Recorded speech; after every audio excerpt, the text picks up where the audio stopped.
All right, students, last conversation. It's been so good. I hope that you guys have found some hope and some fruit from all of this, and that you have continued the conversation in your communities. Tonight, we again looked back at the story of the woman at the well, and just talking about this opportunity that Jesus presents us when we come to the well, and we call that well the living water, right? We've heard this term before, that Jesus is the living water.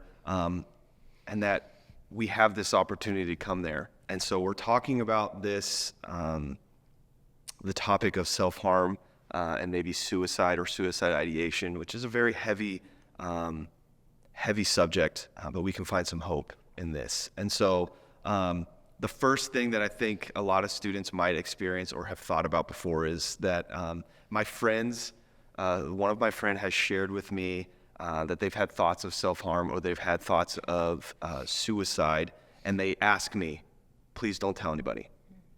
And then we're left as a friend, as a support person, as someone in their community. What do we do with that? How do we approach situations like that if a friend were to come and tell us something like that?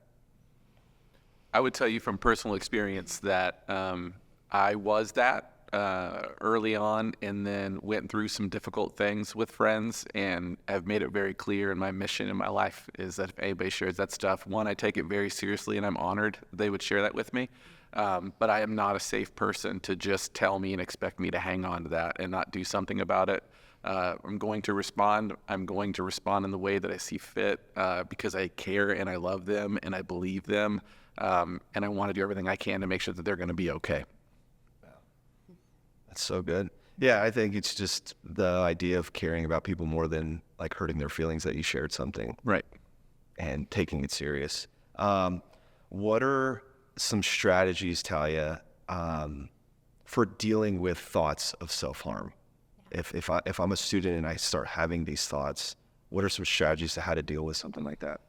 I think a big thing is first acknowledging that self-harm can look different for several different people. So sometimes I have kiddos that I work with, young adults that I work with, people that I work with, that express that they're, potentially engaging in substance use. Sometimes they are connecting with people that are really unsafe for them. And so there are components of life beyond like physically self-harming yourself that can look like self-harm. And so that's, I think I want to start the conversation off acknowledging that self-harm isn't always what we think about, physically harming our bodies. It can look in several multitudes that aren't safe for us. And so that's kind of that concept of self-harm that I think is really important to recognize. And then from that, knowing what behaviors aren't safe for you, whether it's physically harming your body or if it's engaging in substance use or things that aren't essentially like nurturing your body and your soul. That looks like kind of getting into those, kind of like reworking those patterns that you're doing. Because a lot of the self-harming behaviors are just patterns. They're you wanting connection.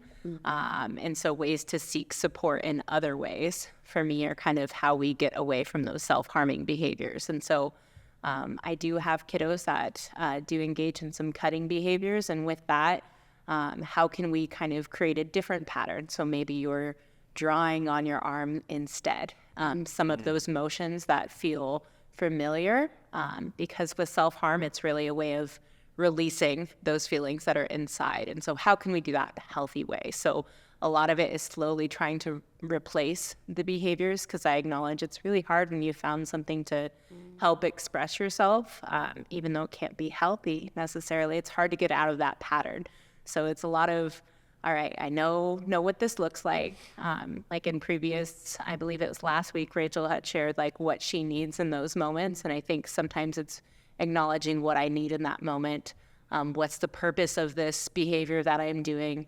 It's a lot of self-awareness, which is often hard, but that means just more connection to other people that can help kind of clue you in on, hey, that's not healthy, or, oh man, well, I don't really want to tell Sam because Sam's going to talk, but maybe I need to tell Sam. I think that those are the important people that you need to connect with in those moments that are going to say, hey, I love you, I care about you, can't keep this up, Yeah, So. that's good.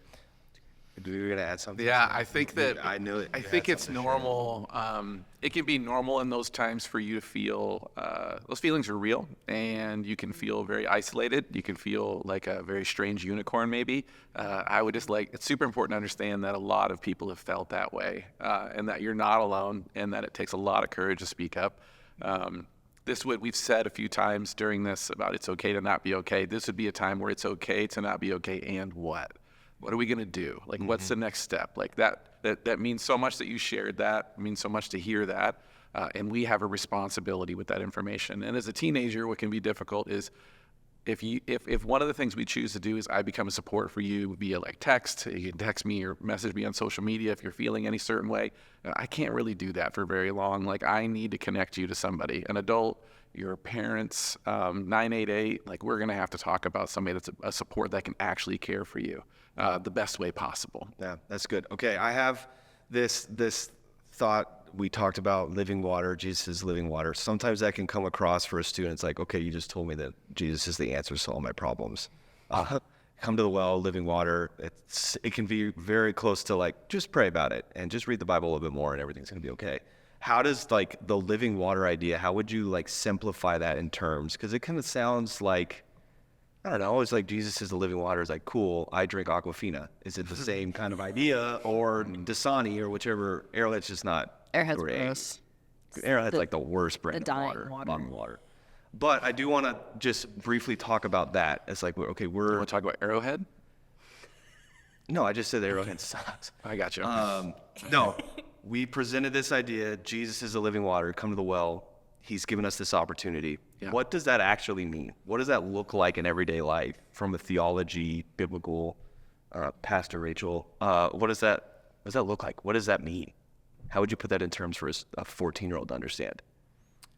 I would say that if we're doing it under the as part of the conversation on self-harm and suicide ideation, I would want to be.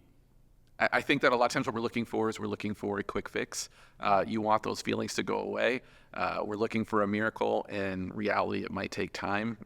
It might take medication. It might take long-term support. It might take a moment with a friend. But there's going to be other things that God tends to work with us through that, and it's a little bit of time. Like, it more than likely be prepared for that to be a season. That's why you need the best support possible. It's not going to be an overnight fix, and that's okay. And there's a lot of amazing stories in the Bible about people that have experienced difficult things. If that's where you choose to turn to read some of that, is that God works through those difficult moments, and those seasons can be really hard and challenging, but good does come of it. That's good. Yeah, I don't know. It's, I mean, everything Sam said. But I just had this like funny image in my mind of living water, and no, it's like I feel like it kind of contradicts the statement, but bear with me as I explain it. Like this concept of like drinking water, one sip is never going to be enough, right? Like, water keeps you hydrated. It keeps you going. In most cases, it's more important than food, right? Because you can go longer without food, but you can't go as long without water.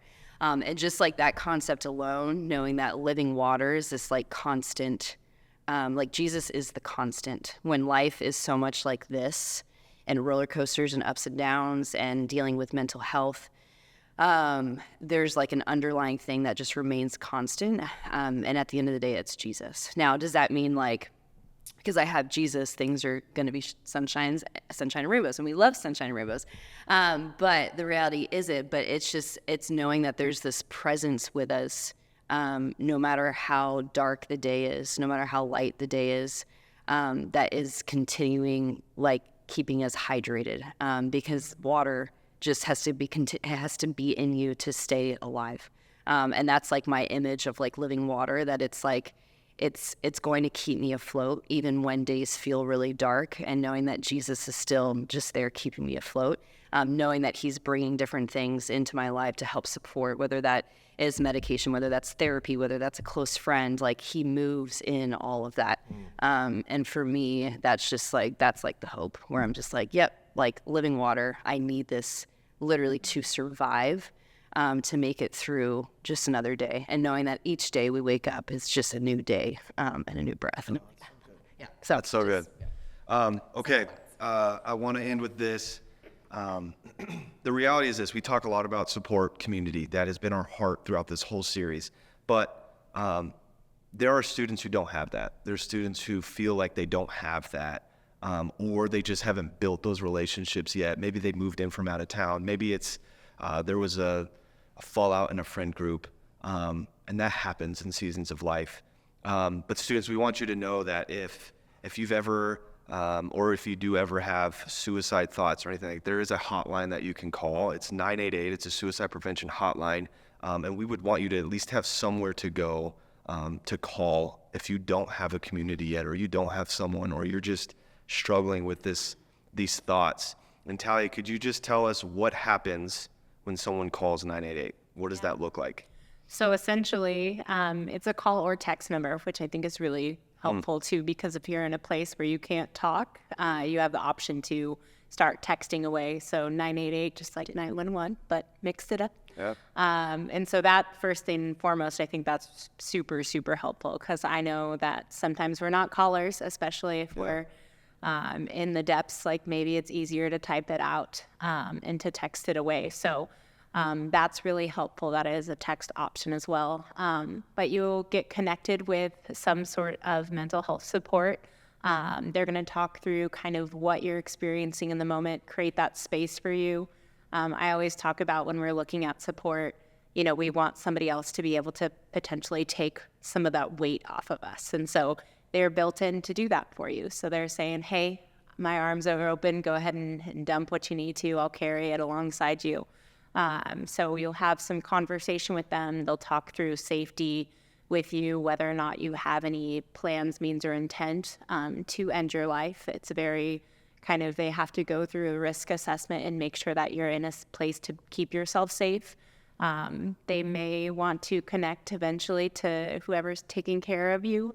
It is one of those things where that's not an automatic, but it is the follow-up kind of process, because essentially you're outreaching to them in this dark, dark moment. Might be when everyone's asleep, might not have somebody to connect with, but their job is to kind of make sure that you have somebody at the end of the day, right? And so that's when they're going to try to get some identifiers of who can you turn to kind of next. So they're there kind of to take as much as they can off of you in that moment, and then hopefully be able to connect you with people, your natural supports, the people that are around you, the community that's around you.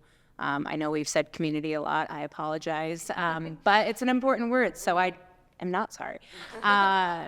But I think that's kind of the purpose of the hotline and what it can provide to you in those moments, especially when you might feel alone. So That's good.